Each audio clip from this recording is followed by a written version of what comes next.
안녕하세요. 전 50대 여자입니다. 요즘은 100세 시대라고 하기도 하죠. 저는 앞으로 살아갈 날보다 살아온 날이 더 많은 사람입니다. 전혀 짧은 인생이 아니죠. 제 팔자는 스스로 생각해도 그렇게 불쌍해서 하늘에다 원망도 참 많이 했습니다. 긴 시간 동안 너무 힘든 일이 많았거든요. 그런데 제가 그동안 너무 고생해서 쏟아부은 원망들을 보고 하늘에서 남은 여생은 편히 살라 행운을 빌어준 것인지 제가 받아 누리기엔 너무 커다란 복을 받게 되어 그 이야기를 한번 써보려고 합니다. 저는 어렸을 때 시골에서 살았어요. 유복하긴커녕 매우 가난한 집에서 살았지만 부모님의 사랑은 듬뿍 받고 자랐죠. 제가 살았던 시대에서는 여자는 우스운 취급을 당하기 일쑤였는데 저희 집에선 아버지가 귀한 딸내미 하시며 제게 얼마나 큰 사랑을 베푸셨는지 모릅니다. 그러던 어느 날 금슬이 좋으셨던 부모님은 죽어서도 함께 있고 싶었던 것인지 한나라한시의 사고를 당해 그 자리에서 돌아가셨어요. 그렇게 한순간에 저는 고아가 되었습니다. 그렇게 저는 불행한 삶의 시작을 끊게 되었습니다. 처음엔 친척들의 집을 전전했어요. 하녀처럼 굴려지기도 했고 멸시받기도 했죠. 사촌이란 존재들도 하나같이 못된 아이들 뿐이었습니다. 저라면 부모를 하루아침에 잃은 어린 여자아이를 보듬어 줄 것 같은데 말이죠. 그렇게 8년을 이 집 저 집 전전하며 식충이 취급, 하녀 취급을 받으면서 컸어요. 제가 16살의 나이가 되었던 해에 일어난 일이 하나 있었습니다. 점점 여성스러워지는 제 외모에 고모의 아들인 사촌 오빠가 제게 흑심을 품고 일을 벌인 겁니다. 저는 반항했고 제 고함 소리에 고모네 식구들의 집엔 환하게 불이 켜졌고 제 방으로 다 모였어요. 저는 제가 아무리 하녀의 식충이라 하더라도 오빠를 혼내실 줄 알았습니다. 그런데 오히려 제가 선한 오빠의 마음을 어지럽혔다며 은혜도 모르는 아이라고 하시며 제게 윽박지르고 절 잡아 끌어 내쫓아 버리시더군요. 제 옷가지나 이런 것들도 밖으로 다 던져버리면서 말이죠. 저는 몹쓸 짓을 당할 뻔하고 죄가 없었음에도 불구하고 그렇게 한밤중에 오도 가도 못하는 신세가 되었습니다. 그날 하늘에다가 얼마나 외쳤는지 몰라요. 하나뿐인 귀한 딸내미라면서 이게 뭐가 귀한 취급이냐고, 왜 나만 두고 갔냐고 하면서 말이에요. 눈물이 멈추지 않았어요. 하지만 슬픔에 빠져 있을 순 없었습니다. 저는 죽고 싶었지만 죽을 용기가 없어서 계속 살아가야 했기에 발버둥을 쳐야 했죠. 저도 이제 배불리 눈칫밥을 먹는 것이 싫어 서울에서 일을 해야 되겠다고 생각했어요. 서울에서 일을 하면 돈을 많이 벌 수 있다고 했었거든요. 정말 조금씩 모은 돈을 박박 긁어 서울로 가는 표를 샀고 서울로 향했습니다. 하지만 촌뜨기에 아직 어린 여자아이가 일자리를 구하는 것은 정말 쉽지 않았죠. 길에서 잠을 청한 것은 예사일에 아우리기까지 한 여자아이라 위험했던 순간이 한두 번도 아니었습니다. 그런 위험에서 빠져나오기 위해 죽을 힘을 다해 도망쳤고 배를 골는 일은 일쑤였죠. 표를 사서 얼마 남지 않은 돈도 언제 일을 구할 수 있을지 모르니까 조금씩 아껴 썼어요. 어쩔 땐 남들이 버리고 간 흙이 묻은 음식물을 주워 먹을 때도 있었습니다. 이러다 안 되겠다 싶더군요. 그때부터 보이는 가게마다 들어가서 일을 하게 해달라고 간청했어요. 그런데 뭐 어디 일을 시켜주겠나요? 당연히 내쳐졌죠. 손님 도망가게 하려고 찾아왔냐고 썩 꺼지라며 소금을 뿌리셨던 사람들도 계셨습니다. 수중에 가지고 있었던 돈들도 땡전 한 푼 없이 떨어졌고 난 이렇게 고생만 하다가 죽는구나 하며 포기를 할 때쯤이었어요. 전봇대 밑에 쪼그리고 멍하니 눈물만 흘리며 앉아 있었는데 머리 위로 종이 한 장이 하늘 안을 떨어지더라고요. 뭔가 싶어보니 제가 있는 곳에서는 거리가 제법 있는 곳에 위치한 공장에서 일을 할 사람을 구인한다는 내용이었죠. 그 종이에는 숙식 제공이란 4글자가 적혀 있었습니다. 집도 절도 돈도 없었던 저는 이거다, 진짜 마지막 기회다 하며 미친 듯이 걸어 공장에 도착했어요. 나이가 어려서 안 된다고 하면 어쩌나 싶어서 불안했는데 전부 제 기우였습니다. 그곳에는 저보다 어린 여자아이들도 있었거든요. 미신 공장이라 그런지 여자들밖에 없더군요. 꾀재재한 몰골을 본 반장님은 오늘은 쉬고 내일부터 일을 하라 하며 일하는 시간이며 돈이며 기계적으로 없더군요. 기숙사에서 지낼 거면 월급에서 돈을 얼마 정도 떼가는데 어쩌겠냐고 하면서요. 저는 오늘부터 기숙사에서 지내겠다고 했어요. 기숙사는 낡고 초라했고 외풍도 많이 들었지만 그날 밤 서울에 올라온 이후 처음으로 제대로 씻고 이불을 덮고 편안하게 잠을 청할 수 있었어요. 이튿날부터 손이 부르트도록 일을 했습니다. 요즘 청년들은 미리 알려준 시간보다 일을 더 시키면 야근 수당이니 특근 수당이니 이런 것들을 노동부 같은 곳에 말하기도 하고 신고하기도 한다던데 우리 때에는 그런 것들이 일절 없었고 하라면 해야 했죠. 쥐꼬리만한 월급에서 기숙사 비용도 떼가는 것도 모자라 하루에 잠을 자는 시간을 제외하면 계속 재봉틀을 돌려야 했어요. 하루에 14시간에서 16시간은 일을 했던 것 같습니다. 티끌과도 같은 돈이었지만 쓰는 돈이 없어 그런지 모으니 제법 돈이 되더군요. 몇 년 일에 모은 돈은 생각보다 액수가 컸어요. 그때 같은 기숙사에서 살고 있는 언니가 제게 투자를 권유하더라고요. 세상 물정 몰랐던 저는 솔깃했죠. 언니는 자기에게 돈을 맡기면 2배로 불려줄 수 있다고 호언장담하며 공장 사람들의 돈을 받아 투자해주고 있다고 했습니다. 저뿐만 아니라 다른 사람들도 돈을 맡겼다 하기에 언니를 믿었는데 언니는 제가 모은 돈을 받아가는 것을 끝으로 다음날 새벽에 야반 도주를 했어요. 한순간에 전 재산을 잃었죠. 저와 같은 피해자가 속출하기 시작하더군요. 제 기구한 팔자는 거기서 그치지 않았어요. 돈이야 다시 개고생을 해서 모으면 되었지만 몇 달 지나지 않아 공장이 망해서 문을 닫았거든요. 자세한 사정을 모르지만 회사 사장이 보증을 잘못 썼다고 했나 뭐 그랬던 것 같아요. 저는 공장에서 친해진 사람들의 집에 신세를 지기 시작했습니다. 다행히도 공장에서 친해진 언니들은 착해서 저를 잘 받아주었죠. 그런데 다 며칠 정도만 신세를 질 수 있었어요. 그것도 한계가 있었기에 염치 없이 언제까지 신세만 질 수 없어서 하루빨리 일한 곳과 몸을 누일 곳을 찾아야만 했죠. 그렇게 발품 팔며 숙식이 가능한 일자리를 찾아 헤매고 다녔습니다. 그런데 그런 제가 안쓰러웠는지 당시에 가장 친하게 지냈던 공장 언니가 자기는 고향 집에 내려가서 지낼 건데 함께 내려가지 않겠냐고 하더라고요. 저 하나 정도 도울 여력은 된다고 하면서 말이죠. 염치가 없었지만 저는 차마 거절할 수 없었어요. 그렇게 언니네 고향 집에서 신세를 지게 되었습니다. 언니네 부모님은 정말 따뜻하신 분들이었죠. 제가 살아온 환경을 듣고 눈물 지으시며 하늘에 있는 부모님들이 대견하다고 할 거라며 어린 나이부터 정말 고생이 많다며 이제 행복할 일만 있을 것이 분명하다고 해주셨거든요. 어린 나이에 부모를 잃고 눈칫밥만 먹으며 기구한 팔자를 살아왔던 저는 어른의 따뜻한 위로를 받고 정말 아이처럼 울어버렸죠. 그러던 어느 날 부모님이 저를 따로 부르시더군요. 무슨 일인가 했더니 일자리를 하나 소개시켜주겠다고 하시더라고요. 정 내키지 않으면 여기서 좀 더 지내면서 천천히 알아봐도 되니 부담은 갖지 말라고 하시며 한번 말을 꺼내보는 거라고 하셨습니다. 듣고 보니 입주 요양보호사 일이었어요. 저는 당연히 하겠다고 했죠. 언니네 부모님의 따뜻한 마음씨를 알기에 더 이상 신세만 질 수는 없다고 생각이 들었거든요. 그렇게 25살의 나이부터 요양보호사 일을 직업으로 삼았습니다. 처음엔 정말 힘들었어요. 치매 걸린 노인의 온갖 수발을 들고 하루 종일 할아버지 또는 할머니에게 매달려서 지내야 하니까요. 숙식이 해결된 것은 좋았지만 치매 걸리신 분들의 행패나 생떼에 지쳤던 날들도 하루 이틀이 아니었지만 포기하진 않았어요. 그렇게 힘들어서 때려치우고 싶다가도 아이처럼 어려진 어르신들이 몰래 사탕을 숨겨와 제게 내밀곤 했었고 제게 곱다고 하며 예쁨을 주기도 했었거든요. 정말 보람찼었죠.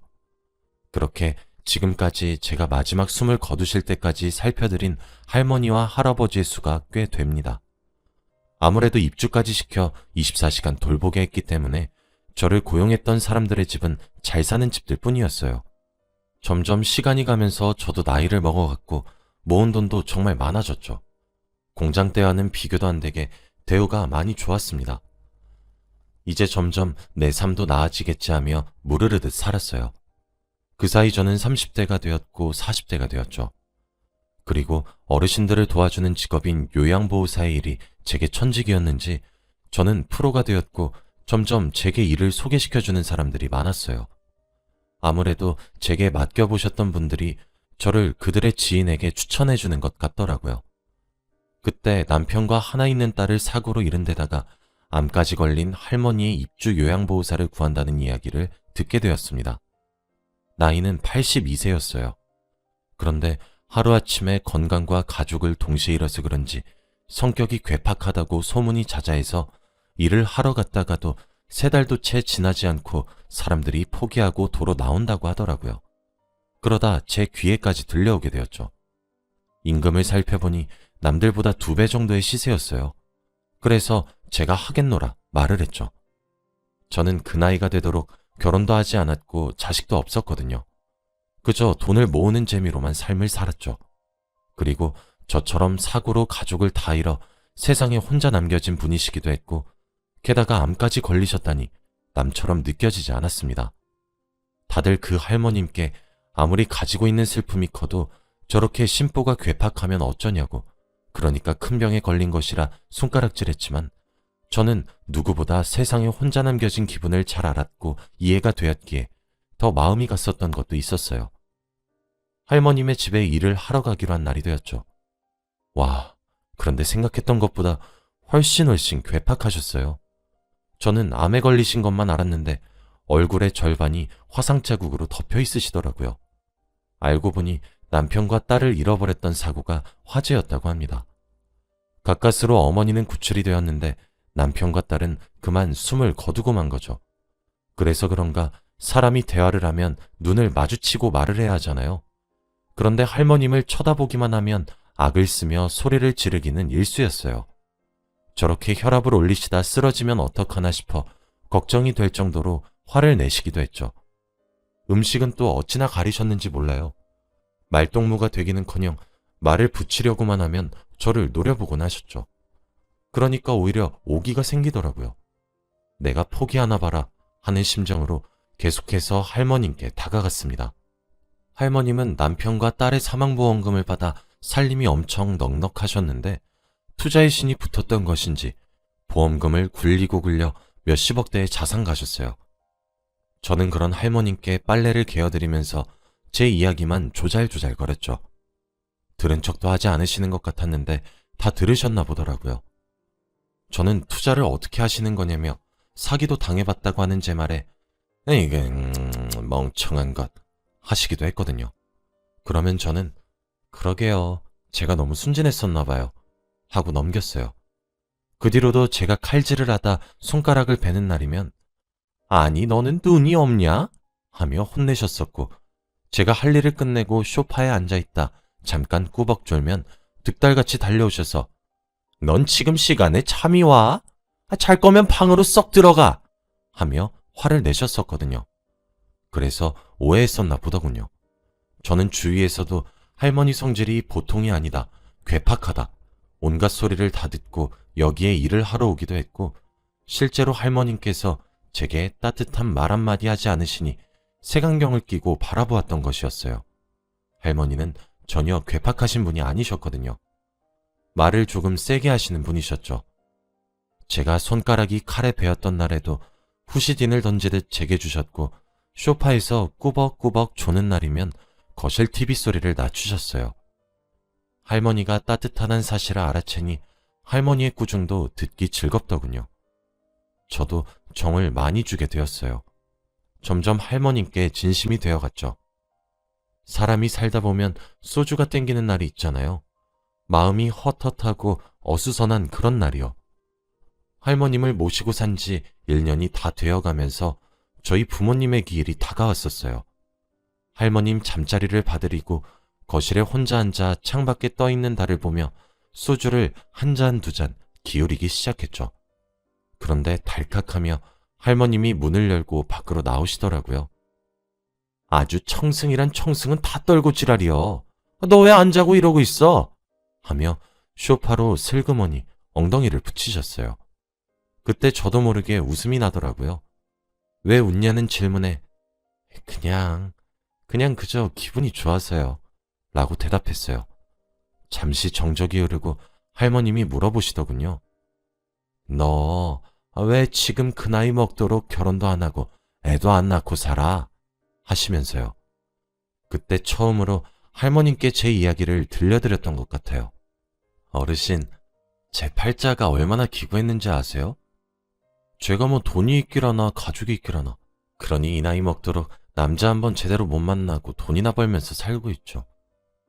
나이 어려서는 부모님을 한날 한시에 잃었지. 돈 좀 모아놨더니 믿었던 언니가 받아들고 야반도주했지. 얼마나 힘들었는지 몰라요. 어르신, 저 진짜 길에 버려진 음식도 주워 먹고 그런 적도 있었어요. 안 믿기시죠? 이렇게 제 한문 건사하기도 바쁜데 어떻게 가족을 꾸리겠어요. 그림의 떡이지. 저는 할머님께 하소연하듯이 얘기를 해드렸습니다. 할머니는 소파에 앉아 지팡이에 턱을 괴며 제 이야기를 묵묵히 들어주셨죠. 그래서 그런 것인지 술 기운 때문인 것인지 술술 나오더군요. 할머니는 그런 제가 안타까우셨나 봐요. 본인 이야기를 해주시더라고요. 괜찮아. 남들 사는 것도 다 이렇게 살아. 세상에 사연 없는 사람이 어디 있겠냐? 다 참고 살고 버티는 거지. 나도 우리 하나 있는 딸이랑 남편을 화재를 잃고 나서 얼마나 죽고 싶었는지 몰라. 우리 남편은 1등 신랑이었거든. 딸도 그런 남편 닮아서 심성이 참 고운 아이였지. 화재로 세상을 등져서 그런가 사망보험금은 두둑하게 나왔는데 가족 목숨값인데 좋았겠어. 아니 나도 따라갈까 하다가도 겁이 나서 못하고 또 아득바득 살아보겠다고 노력했지. 고향 땅에서는 우리 가족 생각나서 못 살겠고 그래서 서울로 혼자 올라왔지 뭐. 그러다 운 좋게 투자했더니 큰 돈 벌고 그렇게 재산도 늘어갔는데 아이고 나는 세상 등진 남편이랑 딸이 내 말년에 이렇게 편하게 살아보라 그러나 했는데 속도 메스껍고 머리도 어지럽고 병원에 가서 검사했더니 큰 병원을 가라 그러대. 가보니 글쎄 암이래. 내 팔자가 왜 이렇게 기구하나 얼마나 원망했는지 모른대도. 병원에 입원을 하실 거냐 하는데 내가 이 나이 먹고 또 뭐하러 병원에 죽을 날을 받은 사람처럼 살아가겠어. 아니다 됐다 하고 병원 왔다 갔다 하면서 편안하게 뒤지겠소 했지. 그런데 이 암이란 병이 참말로 독한 병이더라고. 시도 때도 없이 몸이 쥐어짜지듯이 너무 아픈데 혼자 있으니 힘들고 아프고 어찌나 비참하든지. 에휴, 그래서 보살 구하면 못하겠어. 내가 악바리처럼 살아서 그런지 내 얼굴에 화상 흉이 두려워서 그런지 뭔 말만 하면 눈물바람으로 못하겠다 그러는데 나도 지겨워지더라고. 그래서 이제 마지막이다 하는 심정으로 구했는데 그때 일하러 들어온 사람이 바로 너요. 근데 너는 내 얼굴을 봐도 징그러워하지도 않고 그저 예 할머님, 예 어르신 하며 살갑게 대해주는 것이 참 고마웠다고. 이왕 이렇게 밤이 늦은 김에 우리 남편이랑 딸 차랑 좀 들어볼 텐가? 잠시면 기다리고 있거라 하시더니 방으로 들어가 때가 타서 색이 바랜 상자를 하나 들고 나오시더군요. 그러시며 우리 딸 얼굴 좀 봐. 얼마나 고운데. 우리 남편도 젊었을 때 여자들 가슴앓이 꽤나 시켰던 얼굴이래도 하시며 제일 먼저 셋이서 찍은 빛바랜 가족 사진을 보여주더라고요. 술을 꽤 마신 상태로 웬일로 얼굴에 미소를 띠고 조곤조곤한 목소리로 자기 얘기를 하시는 할머님의 목소리를 들으며 마음에 위로를 참 많이 얻고 있었어요. 그런데 사진을 본 순간 퍼드득하며 술이 다 깨더군요. 저는 깜짝 놀라 사진을 할머님의 손에서 뺏어 들고 뚫어지게 보았습니다. 빛바랜 사진이었지만 사진 속에 나온 할머님의 따님분은 제가 공장이 망하고 신세를 졌던 언니임이 틀림없더라고요. 입이 떡 벌어진 채 사진만 뚫어져라 보고 있으니 네가 봐도 우리 딸이 한미모 하는가 보구나 하시며 웃으시더라고요. 할머님, 혹시 따님분 이름이 윤정이 맞아요? 라고 물어봤어요. 그랬더니 아니 네가 어떻게 그 이름을 알아? 하며 깜짝 놀라시더군요. 저 기억 안 나세요? 정희 언니가 다니던 공장 망해서 언니가 회사에서 친하게 지냈던 동생이라고 한 명 데려와서 몇 달 함께 지냈잖아요. 제가 그 동생이에요. 그때 그 동생한테 입주요양보호사로 일할 수 있게 해주셨잖아요. 저 기억 안 나세요? 어쩜 좋아. 저 여기 올라와서 적응하는 게 좀 힘들어서 숨통 좀 틔우고 나서 바로 정희 언니네 연락했는데 그 누구도 안 받아서 한참이나 찾았어요. 걱정돼서 정희 언니 고향집에 내려갔더니 글쎄 집은 무너졌지 사람은 온데간데 없지. 제가 얼마나 걱정했는데요. 마을 사람들이 서울로 가버렸다기에 서울에서 일하다 보면 잘 살겠지 했는데 정희 언니도 화지 사고로 그만 이라고 횡설수설하며 할머님을 붙잡고 엉엉 울었어요. 아이고, 아니 그럼 네가 순영이니? 순영이가 맞는 게야? 아니 그래, 이제 천천히 얼굴 뜯어보니 그때랑 눈망울 하나도 변하지 않았구나 하시며 아이고 아이고 하시더라고요. 그날 늦은 밤이 지나 새벽에 해가 뜰 때까지 저와 할머님 둘이서 부둥켜 안고 지난 세월을 위로하며 한참을 울었습니다. 그 이후로 할머님은 자신을 어머니로 여겨달라 하셨고 저 또한 제게 저희 엄마와 아빠를 제외하고 따뜻함을 베풀어 주셨었던 첫 어른이었고 정희 언니는 제게 친언니와 다름없는 존재였기에 진심으로 어머니로 여기기 시작했습니다. 거기에 그치지 않고 저를 수양딸로 삼아주셨어요. 그렇게 몇 년 동안이나 딸이 엄마를 모시듯 둘이서 행복하게 지냈습니다. 병원에서도 암의 진행률이 심하지 않다 하셨었죠. 그래서 이제 나도 어머니도 드디어 마음 편하고 몸도 편하게 행복하게 지내겠다 했습니다. 그러던 어느 날이었어요. 다른 날과 다름없이 아침에 일어나 밥을 준비하고 있었는데 어머니가 밖으로 나오시질 않더군요. 항상 오전 9시가 되면 나오셨는데 말이죠.